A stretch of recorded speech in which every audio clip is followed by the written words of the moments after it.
Here's a hand passing drill that you can do at home. You don't need a net, you don't need a partner for this. If you do, that's great, but this is what you can do at home. You're just gonna need a ball and a wall, all right? So you're just gonna start off with the toss against the wall, and you're gonna be catching the bounce off the wall. Now, when you catch it, I want you to catch it in this position here. What I'm doing is I'm tracking it so that if I were to let it go, it would land right on my forehead, and then that would give a decent pass toward where I want it to go. Now, the reason why this is important is because in passing, we need to get behind and under in the direction that we want it to go. Now, what a lot of people are doing is they're passing the ball here, or they're passing the ball back here. Now, to bring the ball higher, we need to get more underneath the ball. To bring the ball further, we need to get more behind the ball, right? If we're catching the ball here, we are behind the ball, but we're not underneath it enough to get it higher. So that ball is just gonna shoot forward.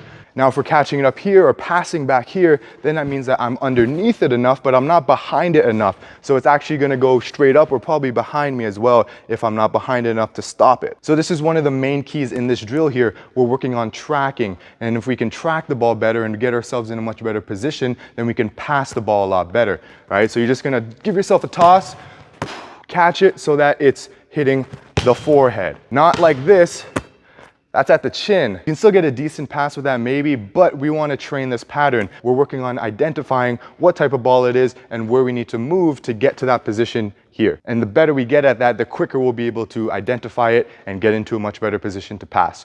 Now, the other thing that we're working on here is contact accuracy, okay? A lot of people have trouble hand passing. They miscontact the ball or it goes to the left, to the right. If you're someone that does this, in this drill, you're gonna have a hard time catching the ball, all right? This is because your hands aren't in the right position. You're hitting one more than the other, one is higher, whatever the case may be.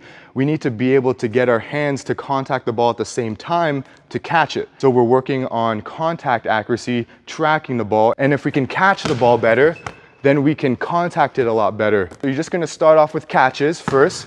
From there, you can just do a quick volley, right? Just to work on that contact after you've mastered that catch and the tracking, just to get a feel of actually pushing it at the same time as well. Then we can also speed up the toss, so we can do an overhead toss so it's a little bit flatter. If you have a partner and someone is tossing, then they can speed up the toss a little bit more. They can make you move a little bit more. But this is just a really good drill to help work on your tracking and your contact accuracy. And then from there, you're gonna actually get into some actual serves. So someone's gonna be serving at you, and then you're gonna be working on applying this, the tracking and the contact accuracy, to the actual pass. But if you don't have a net, if you don't have a partner, then this is still a good way to help work on the qualities that will help you become a much better hand passer. And as we get better at this drill, we can better identify when it's a good time to hand pass versus when it's a good time to forearm pass, drop back pass in the backward diagonal position, or when we need to move up a little bit more to pass those shorter balls. So the more you see it, the better you get at it, and when you're pairing that with the actual movement,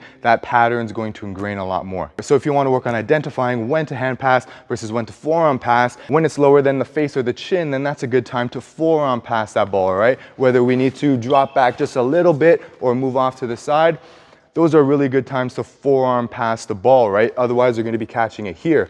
You can train moving up as well, but it's still a good skill to have this forearm pass in the bag. And then anytime it's higher than the eyes, then you got to track with the forehead to get behind and under the ball. And in this drill, we're just going to be catching it, and then you can progress into some light volleys or some actual hand passes.